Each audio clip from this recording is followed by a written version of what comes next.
We just got back from our trip to Norway. We have 2,500 photos, and we thought this would be a perfect opportunity to show you our workflow. First up, how we shoot. I usually shoot RAWs to the main card and JPEGs to the backup card because our cameras have 2 card slots. It makes the pictures much more versatile, right? Like the RAW files can be really huge, but I like to edit the RAW files on my computer, and JPEGs are really easy to just send over Wi-Fi to our phones so that we can quickly post to social media if we want to. Yeah, and if one of the cards fails, you have the other one as backup. JPEGs are usually good enough for backup. We also tend to overshoot, and that's part of why between the two of us, we generated 2,500 pictures, because some of the more important the shot is, the more shots we'll take. We'll kind of take it in vertical and horizontal orientations. We'll zoom wide and get tight. We'll kind of focus and refocus just to make sure that we absolutely get every single shot. Well, I also shot panoramas, so I brought less gear. So I made up for that by shooting panoramas. And I also did some focus stacking and things too.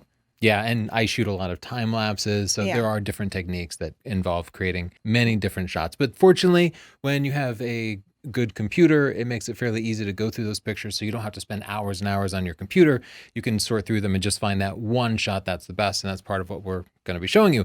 Speaking of the computer, this is an Intel 8th generation processor provided to us by our partner Intel, so we're excited to show that to you. It looks absolutely beautiful. All the components are built right into it. It's a computer that looks great in your home, and if you're bringing in professional clients, they will be impressed by the nice and modern design of it. Maybe the most important feature is the new Intel Optane memory. Intel Optane gives you the best of the high performance of modern, what we call SSD, solid state drives, with the big capacity of older magnetic drives at the price of the older magnetic drive. As a photographer, you're always struggling with, oh, do I get a really big hard drive that's kind of slow, or do I get a really fast hard drive that's really small and expensive? Optane gives you memory that acts as a second level of storage. You never have to know how Optane works, but it is there in the background, speeding everything up for you, allowing your computer to boot at SSD speeds, allowing you to start Lightroom and Photoshop at SSD speeds. So check it out. Let's go on and get into how we actually import pictures. For me, I'll usually use Adobe Lightroom, and I'll import the raw photos in. When I import, I always select Build Smart Previews in case the photos go missing later. It also improves the performance. And if I have time and I can let the computer do the processing ahead of time, I'll select 1-to-1 previews so that when I do go through my photos, it's as fast as possible. If I don't have time, I'll leave it on embedded and sidecar. That's what I do if I want to get into it and really dig into my pictures right away. I'll also imply keywords during import that are relevant to the entire set, like Norway. And if a person is in some of the photos, like Madeline is in many of the photos, I'll just apply that keyword to all the photos. It's applying it to too many photos, but I'd rather too many than not enough. I like to go through and use the arrow key and the number pad, and as I'm going through the photos, just assign them each a number 1 through 5, 1 being boom, get rid of this, 3 being I think this might have something I can work with, and 5 being wow.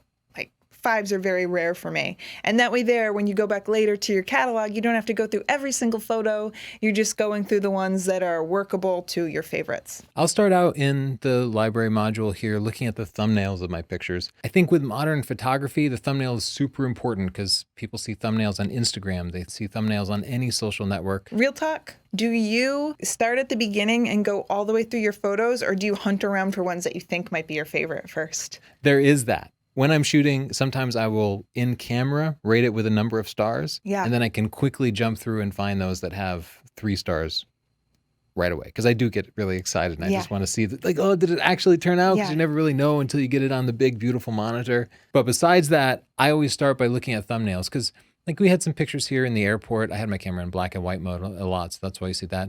We had these pictures in the airport and they all just ended up kind of boring. They look mushy. I took some abstract photos here and some of those, maybe some of these are okay.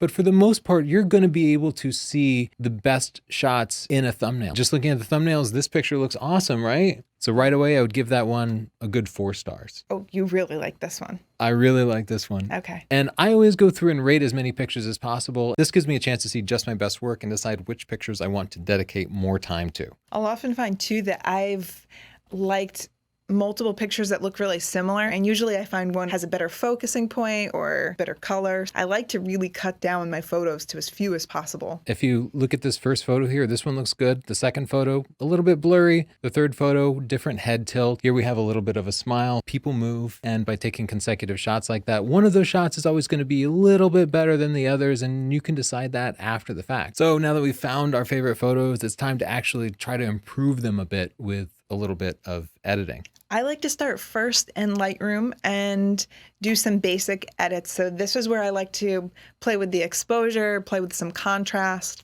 bring down some highlights if I need to.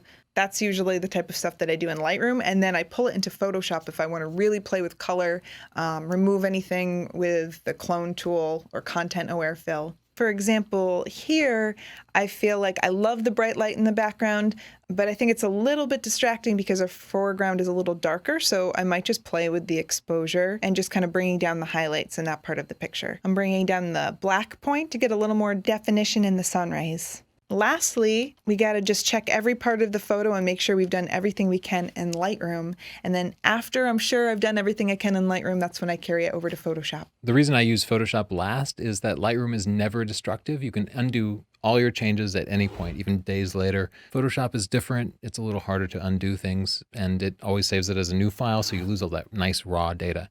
So we'll right click it, edit in, Adobe Photoshop CC 2018. The nice part about the Intel Optane memory, so if you frequently open Lightroom and Photoshop, it will cache it in that Intel Optane memory. And look at that, it's already open. Now I bring my photos into Photoshop second because this is where I'm going to do my finishing touches on the photo. I like to work in selective color, and I really like to play with the color balance. So I could deepen the blacks if I wanted to, or I could make the blacks more yellow or more blue, depending on the style I'm going for. After we've edited our photos, it's time to share it. For me, I usually share them on Instagram first, and I get a feedback from what the rest of the world thinks about it, because sometimes I love a photo and nobody else cares about it. You know what's also kind of interesting? Once I get my photos on my social media, I'll often edit them in there as well because I can see where they're ending up on my phone and what it's going to look like to people. And that's often very different from my monitor. So I'll do a few extra tweaks in there and then post. Then those very best photos, the ones that people love on my social media, I'll actually take that and put it into my portfolio, because then I have some sense for what the outside world thinks of the photo. That's it. That's our workflow from start to finish. Thank you to our partner Intel for providing this awesome all-in-one computer with the new Intel Optane memory that allows you to get high performance out of big, slower SSD drives, allowing you to get lower cost computers and just more bang for your buck. No compromises, right? For more information about it, check the description below. Be sure to subscribe for photography and post-processing tutorials, as well as camera reviews and stuff. Thanks.